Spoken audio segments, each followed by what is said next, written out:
এই উম্মত তো এক নেকি দিয়া জান্নাতে যাবে, আপনার কাছে তো 40টা আছে। 100 বার বললে কতবার হয় জানেন? কত? কয় হাজার নেকি হয়? 4100 বার আল্লাহ বললে।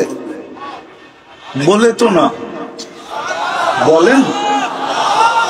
এইখানে তো একজন কয়জন হবে যে ডেলি 200 বার আল্লাহ বলে? সাধ্য অনুযায়ী আল্লাহ যেন আমাদেরকে আমল করার তৌফিক দান করে। ছোট দুটা অনুরোধ থাকবে, কথাগুলো যত বেশি মনোযোগ দিয়ে শুনতে পারি, আমার মনোযোগের মাত্রা যত বাড়বে, কথাগুলো তত বেশি দিলের ভিতরে গাঁথবে বা বসবে। যদি আমার কথাটা সত্য না হতো, তাহলে আল্লাহ কোরআনে কোনদিন বলতেন না ফাস্তামিউ